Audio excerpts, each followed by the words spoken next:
오늘 말씀의 제목은 풍부의 법칙이라고 하는 말씀의 제목으로 말씀을 함께 얻으시겠습니다. 오늘 그 골드팀 우리 부형님들께서 찬양하셨는데요. 아니 너무 잘하셔요 진짜. 뭐 우리 저기 CD 하나 내셔야 돼요. 아마 제 생각에는 이거 아마 큰 반향을 불러일으킬 것 같아요. 아니 연세가 80이 되신 분들이 찬양을 하시는데 이거 너무 은혜가 되는 것 같아요. 저는요. 지난번에도 저 참 은혜가 됐거든요. 근데 오늘도 너무 잘하시는 것 같아요. 지난번 곡하고 이번 곡하고는 CD에 넣으려고 딱 준비를 해놓으셔야 되겠어요. 네. 아니 너무 잘하셔요. 네. 너무 잘하셔요. 너무 은혜가 되고요. 또 우리 엄성 교사님 악기를 어떻게 잘 다루시는지 못하는 악기가 없으세요. 네. 오늘 참 은혜가 됐습니다. 아멘이시죠? 네, 감사합니다. 오늘 말씀은 풍부의 법칙인데요. 우리가 하나님 말씀을 알지만 우리에게 연약함이 있는데 그 뭐냐면 실천이 잘 안 된다는 거예요. 하나님의 말씀에서는 구체적으로 우리에게 유익한 말씀들을 많이 가르쳐 주셨는데 실제적으로 우리가 그것을 실천해 가지고 결실하거나 은혜를 얻으셔야 되는데 그렇게 하지 못한다라고 하는 거예요. 오늘은 조금 그 경제적인 얘기를 좀 하려고 합니다. 경제, 우리의 경제가 뭔가 이런 것 그런 공부가 아니라요. 우리가 경제를 어떻게 해야 하나님께 사랑받는가 그런 측면에서 함께 말씀을 상고해 보려고 합니다. 어느 누구도 경제를 무관하고 살 수 있냐면 없어요. 모든 사람은 돈과 연관돼서 살아요. 예수님을 믿는 분이나 안 믿는 분이나 똑같아요. 이거는요. 그래서 지난번에 말씀드렸잖아요. 사람이 살면서 돈 생각을 거의 90% 하고 산대요. 눈 뜨면 돈과 연관돼서 90%를 생각하고 산다는 거예요. 쓸까 말까 벌까 어떻게 하면 될까 안 될까 90%를 돈과 생각하고 산대요. 사람이. 네. 그러니 경제를 무관하게 살 수 있는 사람은 없을 거예요. 예수 믿는 분이나 안 믿는 분이나 모두 다가 돈과 연관돼서 사시게 될 터인데 어느 누가 또한 나는 돈이 안 필요하다고 그런 분이 어디 있으시겠어요?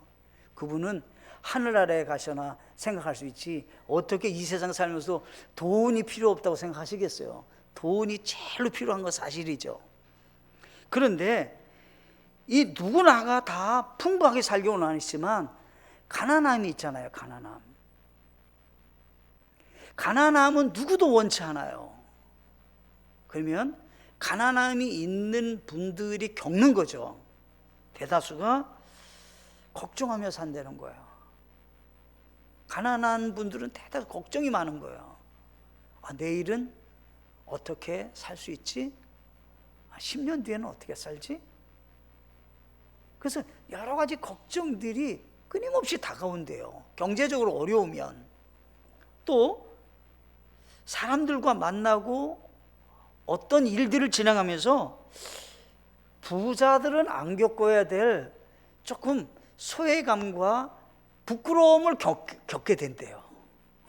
가난하면 아니 남이 밥 한 번 산다도 밥을 사야 되는데 밥을 못 산다거나 그죠? 좀 이렇게 뭐 저 근사한데 가자고 하면 좀 가자고 해야 되는데 나는 잘 못 간다거나 회비를 내라 그러면 회비를 잘 못 낸다거나 뭐 등하겠고 조금은 좀 부끄럽게 되는 경우가 생긴다는 거예요. 그래서 누구도 가난함을 원하지 않아요. 또 가난하게 되면 조금은 고통을 받게 되는 삶을 살게 된대요. 뭐 물건을 좀 사고 싶은데 돈이 없으면 필요한 물건도 못 사죠. 또 필요한 거 좀 구입했으면 좋겠는데 구입도 안 되고 또 자녀를 양육하려면 학원비도 보내야 되는데 학원도 잘 못 보내고 또 뭐 필요한 거 이렇게 달라고 하면 줄 수도 없고 그래서 고통이 수반을 된대요. 물론 가난함이 유익되게 하는 경우도 생긴다 그래요.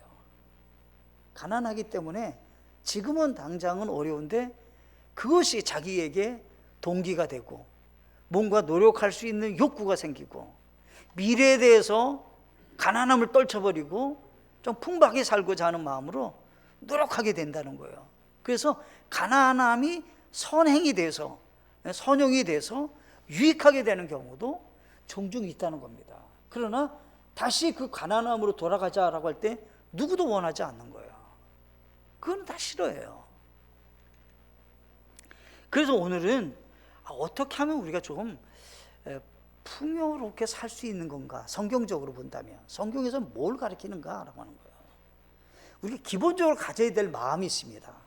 디모데전서 6장 7절과 8절에서는 기본적인 우리 그리스도인이 가져야 될 마음의 태도가 있어요. 우리가 이 세상에 아무것도 가지고 오지 아니하였은즉 아무것도 가지고 가지 못할 것이 확실하니 먹을 것과 입을 것이 있은즉 우리가 그것으로 만족할 것이니라.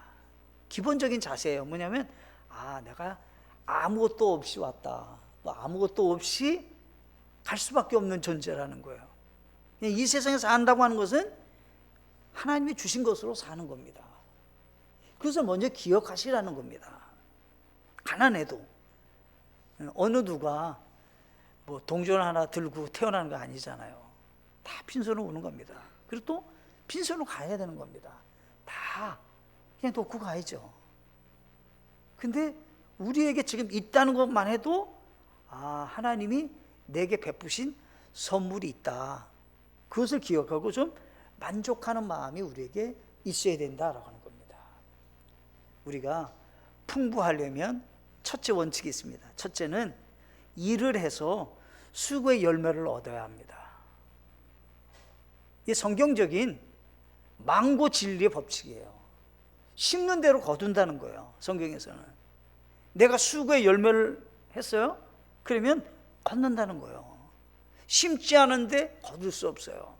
마음씨 착한 농부가 열매를 많이 거두는 게 아니에요.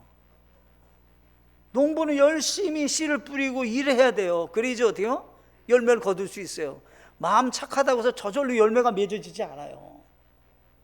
마음씨가 곱다고 해서 열매가 맺어지지 않아요. 수고해야 돼요. 땀 흘려야 돼요. 네? 집안이 훌륭하다고 해서 그냥 저절로 열매가 맺어지지 않아요. 열심히 일해야 돼요. 네? 얼굴 예쁘니까 저절로 열매 안 맺어져요. 일해야 돼요. 한국 사람들은 양반 문화가 있어요. 일하면 조금은 낮아 보이는 거예요. 일하면 왠지 모르게 사람들이 생각할 때 저걸 왜 하고 있냐고 이렇게 생각하고 있어요. 그렇지 않아요. 그거 벌써 그냥 다 버리셔야 되는 거예요. 양반은요, 지금의 양반은 우스갯소리 돈이 양반이라고 그러잖아요. 돈이 있는 분이 양반같이 사는 거예요. 돈이 없으면 너무 고통스럽게 사는 거죠. 성경에서는 출애굽기 20장 8절로 11절에서는 다 읽을 수 없지만 성경에서는 엿새 동안은 내가 수고하고 내 모든 일을 할 것이나 이렇게 돼 있어요. 엿새 동안은 내가 수고하고 내 모든 일을 하라는 거예요. 그리고 어때요? 안식일 날은 거룩히 하나님께 나와 지키라 이렇게 얘기하는 거예요. 그러면 우리는 성경에서 본다면 어떻게 해요? 6일간 일해야 돼요. 6일간요. 오늘날 며칠이래요? 5일 일하잖아요. 5일이요. 성경적으로 본다면요, 하루 더 쉬는 거예요. 그러니까 아주 좋은 거예요. 너무 풍요로운 거죠. 6일 일했는데, 성경에서 6일 일했는데 지금 5일이라니까 얼마나 좋은 세상이에요. 근데 성경에서는 엿새 동안은 수고하고 모든 일을 하라 이렇게 얘기하는 거예요. 근데 경제학자들이 그러잖아요. 앞으로는 이제 뭐 4일 일하고 4.5일이라는 그런 추세로 간대잖아요. 그러면 사업이 굉장히 어려울 거라고 얘기하잖아요. 한쪽에서는 좋은데 사업하는 분은 굉장히 어려울 거다는 거예요. 고부가치 높은 곳에 있는 분들은 괜찮은데 수고해서 일하는 분들은 4.5일 일하고 4일 일하고 한 달치를 지불하는 게 쉽지 않을 거라고 얘기하잖아요. 성경에서는 6일 일하라는 거예요. 6일 일하는 거예요. 그리고 하루 쉬어야 된다 이런 얘기를 하는 거예요. 그리스, 헬라 거기에는 이런 격언이 있어요. 뭐냐면 굽어진 화살은 명중하지 않는다, 이런 말이 있다고 그래요. 이게 뭐냐면 활을 쏘는데요, 너무 힘세게 당기는 거예요. 그러면 어떻게 해요? 활이 휘어져요. 그러면 명중되지 않아요. 원하는 대로, 이상한 대로 가는 거예요. 휘어졌으니까, 활이 휘어졌으니까. 이게 뭐냐면 쉬지는 않고 일만 하는 사람을 얘기하는 거예요. 그러면 무리해서 활이 휘어진다, 이런 얘기를 하는 거예요. 그래서 성경에서는 6일간 일하고 하루는 쉬라, 이렇게 얘기하는 거예요. 그래서 우리도 관리를 좀 잘 하셔야 된다라고 하는 겁니다. 잠언 14장 23절에 가시면 이렇게 되어 있습니다. 모든 수고에는 유익이 있어도 입술의 말은 빈곤에 이를 뿐이라. 이게 무슨 얘기냐면요, 일은 손으로 일하고 발로 일해야 되지 입으로 일해. 이러면 오히려 그거는 일이 안 된다는 거예요. 빈곤해진다는 거예요. 말로 일하지 말고 수고하라는 거예요. 수고하라는 거예요.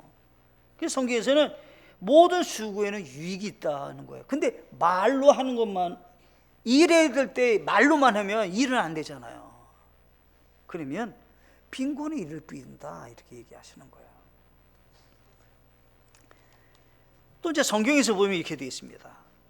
데살로니가 후서 3장 10절로 12절에 보시면 우리가 너희와 함께 있었을 때에도 너희에게 이같이 명령하여 누구든지 일하려 하지 아니하거든 먹지도 말라고 하였노라. 우리가 들으니 너희 가운데 질서 없이 걸으며 전혀 일하지 아니하고 참견하기만 좋아하는 자들이 더러 있다 하는도다.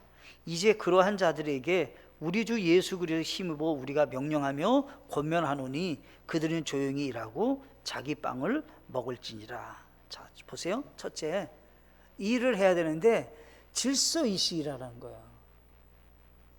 질서 없이 일하면 일이 헝클어져 갖고 제대로 안 돼요. 그래서 어떻게 해요? 옛날 분들 그러죠. 일머리가 있어야 된다고. 저 친구는 일머리가 없어. 먼저 해야 될 것, 뒤에 할 것도 모르고 그냥 열심히 일을 해요. 어때요? 일머리가 없는 거죠.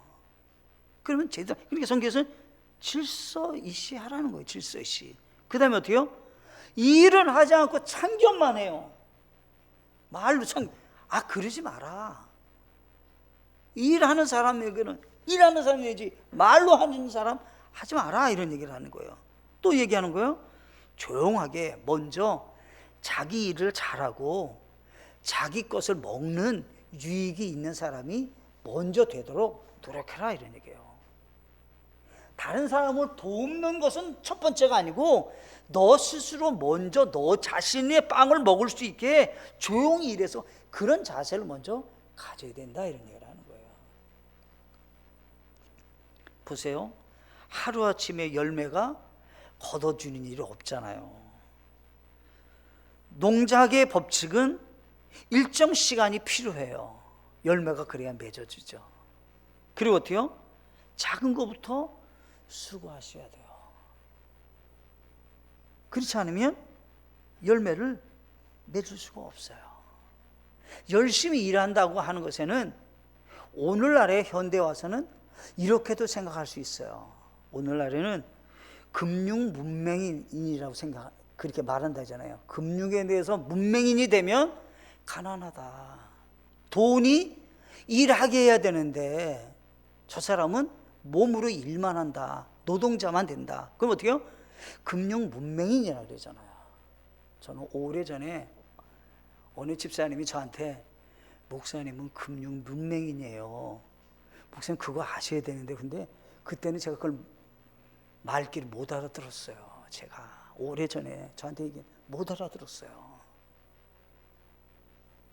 돈이 일하게 만드셔야 풍성하게 살 수 있습니다. 그때 얘기했는데 그 말귀를 제가 못 알아들었어요. 그러니까 오늘날에는 금융 문맹인이 되면 안 돼요. 때에 맞게 투자도 잘 하시고 때에 맞게 어떤 것이 앞으로 세상에 유익할 걸 생각하시고 잘 이렇게 관리를 하셔서 그것의 열매가 나타나도록 노력을 하셔야 된다는 거예요. 이스라엘 나라가 아주 비싼 꽃도 비싼 과일을 만든대요. 근데 그 나라가 원래는 그거 하기가, 농작물을 하는 것이 굉장히 어려운 땅이에요. 황무지예요. 사막이에요 막. 그런데 이 사람들이 농작물의 법칙을 생각했대요. 아주 어려운 환경인데 하나님이 처음부터 이 황무지를 만들으셨겠냐.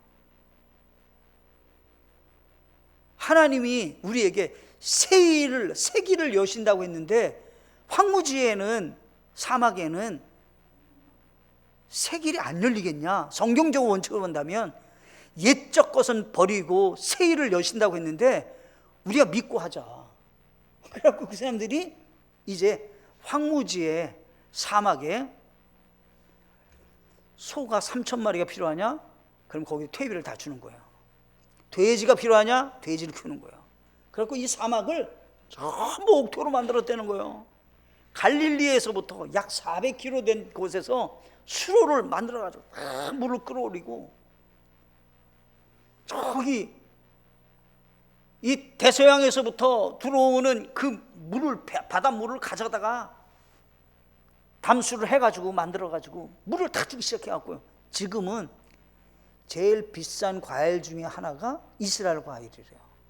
제일 비싼 꽃이 이스라엘 꽃이래요. 아주 연구를 해가지고 아주 맛있는 과일에 아름다운 꽃을 재배한다는 거예요, 이 사람들이. 이게 무슨 얘기냐면요, 일하는 데 있어서 부딪히는 경우가 있잖아요. 그때 우리는 세기를 여신다고 하는 하나님을 의지하고 좀 새로운 길을 찾으셔야 된다는 거예요. 그리고 그것에 대해서 조금씩 발전시켜 나가야 유익하다, 이런 얘기를 하는 겁니다.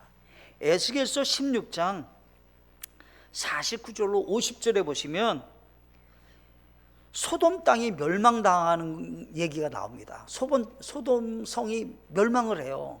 멸망하는데 아까는 아침에는 동성애 얘기를 했잖아요. 근데 동성애 더하기 뭐가 있느냐면 이 땅이 교만과 빵의 풍족함과 게으름이 많은 것이라 이렇게 나와요, 성경에 보면. 그러니까 이 소돔과 땅에 있는 사람들이 너무 풍요로워요. 그러니까 일하지 않는 거예요. 그러니까 어떻게 해요? 점점 쇠퇴한 길로 간다, 이 말을 하는 거거든요. 우리 그리스도인의 삶에도 마찬가지라는 거예요. 풍요함은 그 풍요로움으로 더 풍요롭게 만드셔야죠. 풍족함으로 만약에 내가 게으르거나 그것 때문에 교만해진다면 무너지게 될 거예요. 그래서 자전거는 어때요? 계속 밟아야지 간다고 그러잖아요. 자전거는 안 밟으면 어때요? 그냥 쓰는 건 쓰러지는 거예요. 자전거 어떻게 해요? 계속 밟아야 돼요. 계속 밟아야 돼요. 그리고 앞으로 나가셔야 되는 거예요. 잠언 22장 4절에 보면 겸손함과 주를 두려함으로 말미암아 재물과 명예와 생명이 있느니라, 이렇게 얘기했어요. 우리는 주님을 경외하는 마음으로 열심히 사셔야 돼요. 그러면 재물과 명예와 생명이 얻게 되겠다고 말씀을 하셨다라고 하는 것입니다. 혹여 풍요로운가요? 그것 때문에 안일하게 되고 게으르게 되나요? 그거는 날마다 버리셔야 되죠. 열심히 일하는 분들이 되셔야 되는 겁니다. 성경에 보면 3시에 나가서 일꾼이 들어오고 9시에 나가서 들어오고 12시에 들어오고 11시에 들어오고 그래요. 근데 그 주인은 똑같이 돈 1문화를 줘요. 우리 하나님 앞에는 내게 주어진 시간이 얼마인지 몰라도 그거 열심히 하면 하나님은 상을 주신다는 거예요. 그러니까 우리 꼭 기억하셔야 되는 거예요. 나는 지금 시간이 별로 없어요. 그렇지만 괜찮아요. 주님이 내게 주신 기회가 있어요. 늦게 주님이 나를 부르고 나를 일시켰어요. 상을 주실 거예요. 그러니까 열심히 일하셔야 돼요. 우리 이제 그리스도인들에게는 물질을 내가 많이 쓰면 좋은 일을 많이 할 수 있잖아요. 물질이 많으면 내가 얼마나 많은 선행을 할 수 있어요. 많은 그리스도의 사역을 할 수 있잖아요. 주님의 사역을 할 수 있잖아요. 없으면 제한적이잖아요. 네. 그래서 다시 한번 기억하시고, 열심히 일하면 수고의 열매를 주신다, 하나님은. 그리고 장애물을 좀 이기고 나가시자. 그러면 하나님이 길 여시고, 현대에는 금융에 대해서도 생각하셔야 된다. 열심히 노동만이 아니라 금융에 대해서 생각해서 좋은 열매를 맺을 수 있도록 조금 지식이 있어야 되는 거죠. 지식이. 그래서 보다 더 앞선, 보다 더 발전적인 것, 보다 더 앞서 있는 그런 그 비전들을 보시고 준비를 하셔야 되는 거죠. 큰 두 번째 있습니다. 큰 두 번째, 하나님께 도움을 청하여 선물을 받아야 합니다 라고 하는 겁니다. 모든 이 세상의 모든 소유권은 하나님께 있습니다. 하나님 아버지는 모든 걸 갖고 계실 뿐만 아니라 우리에게 주기를 원하시는 분이십니다. 아멘이신가요? 그럼 우리가 뭐 해야 되냐면 기도하셔야 됩니다. 하나님께 달라고, 하나님 도와달라고 기도를 하셔야 되는 겁니다. 성경에 보면 구하라 주실 것이요, 찾으라 문을 두드리라 열릴 것이냐 그랬잖아요. 그리고 뒤에서 어떻게 해요? 악한 아버지도 좋은 거 주시는데, 우리 아버지 하늘 아버지께서 우리에게 좋은 거 주시지 않겠느냐 그렇게 말씀하셨잖아요. 그러니까 어떻게 해요? 아버지께 구하셔야 된다는 얘기를 하는 거예요 지금요. 그러면 여기 성경에 보면 이렇게 말씀하고 계시는 겁니다. 마태복음 6장 28절로 32절에 보면 맨 끝에 보시면 이렇게 되어 있습니다. 그러므로 염려하여 이르기를 우리가 무엇을 먹을까, 혹은 우리가 무엇을 마실까, 혹은 우리가 무엇을 입을까 하지 말라. 이 모든 것은 이방인들이 구하나니 너희 하늘 아버지께서는 이 모든 것이 너희에게 필요한 줄 아시느니라 그랬잖아요. 우리 하나님이 우리의 필요를 다 하셔요. 그럼 어떻게 해요? 우리는 구해야 된다는 거예요. 우리 해야 할 일은 구해야 되는 거예요. 그러면 어떻게 해요? 하나님은 공급해 주시는 분이시라는 거죠. 우리가 뭘 구하지 않으면 우리가 뭘 필요한 줄 알겠어요. 자, 보세요. 주님이 가르쳐 준 기도에도 일용할 양식을 주옵시고 이렇게 얘기하잖아요. 하나님께 달라는 거거든요. 그래서 우리가 하나님의 도움을 내가 구할 필요가 있으신 거죠. 그리고 일도 하셔야 되고 그 도움을 하나님의 선물로 받으셔야 된다는 겁니다. 야고보서 1장 17절에 보시면 모든 좋은 선물과 모든 완전한 선물은 위에서 오며 빛들의 아버지께로부터 내려오거니와 그분께는 변함도 없고 회전하는 그림자도 없느니라 이렇게 됐어요. 우리 아버지는 어떤 분이냐면 좋은 선물을 주신 분이에요. 가장 완벽한 선물을 주시는 분이에요. 어떻게 해요? 하늘에서부터 우리에게 주시는 분이에요. 그러니까 우리는 어떻게 해요? 그분께 구하셔야 된다는 거예요. 나는 그런 구함이 있는가를 생각해 보시고 다시 한번 구하는 믿음의 사람이 되셔야 되는 겁니다. 우리 하나님 말씀 전도서 3장 13절을 보시면 이렇게 돼요. 또 모든 사람이 먹고 마시며 자기의 모든 수고로 인한 좋은 것을 누려야 하는 것이 하나님의 선물인 줄도 아노라 그랬어요. 하나님이 우리에게 주신 것이 선물이 뭐냐라고 할 때 우리가 오늘 잡수셨나요? 마시셨나요? 수고의 열매가 있나요? 하나님이 선물해 주신 겁니다. 저는 오랜만에요 마파라면인가 뭐 하여튼 그거예요. 근데 어제 제가 이제 우리 집사람하고 그 박스를 뜯어가지고 이렇게 이제 놓으면서 맨날 보기는 했는데 제가 맨날 똑같은 것만 먹거든요. 왕뚜껑만 매일 먹는데 괜히 어제 마음에는 그래도 새로운 걸 한번 먹어봐야지. 어떤 맛인가는 모르겠다. 이거 내가 내일은 마파인가 뭐 하든 그걸 먹어보겠다 이렇게 생각했는데 다 가져가시고 하나 남았더라고요. 얼른 제가 이제 들어가지고 물을 붓고 먹었거든요. 너무 맛있는 거예요. 진짜 너무 맛있는 거예요. 속이 말이죠. 얼큰하니까 시원한 거예요. 전 또 얼큰한 걸 좋아하거든요. 얼큰한 거예요. 예. 다음번에 사실 땐 몰라도 한번 잡숴보세요. 너무 좋아요. 무파 같은 그래요. 네? 무파마. 네, 무파마인가 같은 그인데, 하여튼 얼큰하고 굉장히 맛있더라고요. 우리가 양식을 대해도 어떤 물을 마셔도 그거는 하나님이 우리에게 주신 선물이시라는 거예요. 근데 우리 대한민국은 복을 많이 받았습니다. 하나님 선물을 많이 받았습니다. 저 아프리카 분들 얼마나 어렵게 삽니까? 아니, 멀리 갈 거 없어요. 동남아시아는 가면은요 불쌍해요. 우리나라는 너무 풍요롭잖아요. 하나님의 선물이죠. 이 선물에 대해서 우리는 다시 한번 기억하셔야 됩니다. 아, 이거는 누가 주셨냐라고 할 때 하나님이 주셨고 앞으로도 하나님이 주셔야 살 수 있음을 기억하셔야 돼요. 빌립보서 4장 19절에 이 사도 바울은 감옥소 안에 있는 거예요. 감옥소 안에서 하나님의 선물을 경험했죠. 오직 내 하나님께서 그리스도 예수님을 통해 영광 가운데서 자신의 부유하심에 따라 너희의 모든 필요를 공급하시리라. 사도 바울이 감옥소 안에서 하나님이란 분이 나에게 어떤 분으로 다가오셨는데 나의 모든 필요를 아시고 공급해 주셨다는 거예요. 여러분들 그거 경험해 보셨습니까? 아무것도 없는데 하나님이 아시고 공급해 주신 것, 그런 것 좀 경험하셔야 되는 겁니다.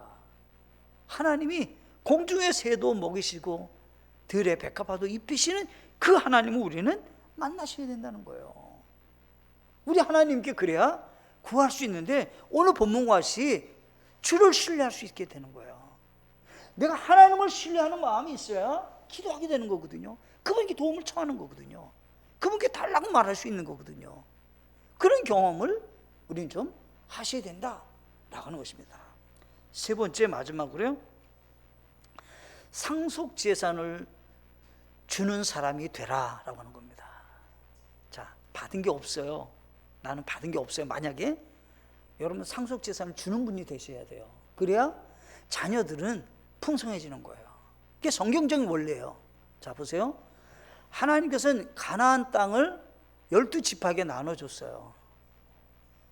그리고 50년이 되면 원래대로 다 돌아가는 거예요. 만약에 내 땅을 가나안에서 팔았어도 50년 뒤에는 돌아오는 거예요. 이게 뭘 얘기하는 거예요? 성경에서는 상속재산에서 얘기하는 거거든요. 잠언 13장 22절에 선한 사람은 자기 자손의 자손에게 상속재산을 남기거니와 죄인의 재물은 의인을 위해 쌓이느니라. 머리에 좀 이렇게 내 가정의 자녀들을 위해서 내가 뭘 해야 될까, 이게 생각하는 사람은 어때요? 자기 자손에게 상속재산을 넘겨준다는 거예요. 그래야지 그것이 자녀에게 유익하다는 거거든요. 우리나라는 전쟁이 있어가지고 다 폐허가 됐습니다. 뭐 물려줄 것도 없어요. 네. 그렇지만 지금부터는 생각을 바꾸셔야 돼요. 아, 할 수 있으면 나도 뭐 전부를 물려줄 수 있는 건 아니지만, 아, 우리 자녀에게 내가 상속재산을 좀 물려주는 사람이 좀 돼야 된다. 그래야지 어때요? 그것이 그에게 힘이 되고 사는데 유익하게 된다는 거죠. 잠언 19장 15절에 보면 게으름은 깊은 잠에 빠지게 하나니 빈둥거리는 혼은 굶주림을 당하리로다. 탕자가 나와요. 탕자가 아버지에게 재산 달라는 거예요. 자기에게 받을 상속재산 달라는 거예요. 가서 어떻게 해요? 방탕했잖아요. 다 허비됐잖아요. 그러니까 이게 어떻게 해요? 이 아들이 가난뱅이가 되잖아요. 그래가지고 아버지께 돌아오잖아요. 그래서 우리는 다시 한번 기억을 하셔야 되는 겁니다. 아, 어찌하든 간에 나는 하나님이 주신 것 방탕하게 쓰면 안 되지만 아버지께 얻는 상속재산이 있게 우린 좀 만드셔야 된다. 여기 이제 부모님들이 계시면 부모님들의 마음은 내가 내 자녀에게는 조금이라도 내가 물려주도록 그렇게 노력을 해야 되겠구나. 뭐 인위적으로 노력을 했는데도 안 되면, 노력을 해도 안 되면 어떻게 하겠어요? 근데 어떻게요? 생각을 하시는 거죠. 생각을 하시는 거죠. 이게 성경적인 원리거든요. 잠언 19장 14절에 가시면 아주 결론적인 얘기를 했어요. 집과 재물은 조상들에게서 상속받거니와. 여러분들 집과 재물은 조상에게 상속받는 거예요. 네. 근데 더 중요한 게 있어요. 현재 분별이 있는 아내는 주로부터 오느니라. 좋은 믿음의 아내를 얻기 원해요? 그건 하나님 주신 선물이에요. 그건 선물이에요. 하나님 주신 선물이에요. 네. 여러분들 저를 좀 예쁘게 봐주세요. 오늘 저희 교회 처음 오신 우리 모치님이 목사님은 복이 많대요. 왜 그러시냐고 그랬더니 아내가 훌륭하다는 거예요. 제 아내가. 아멘 하지 마세요.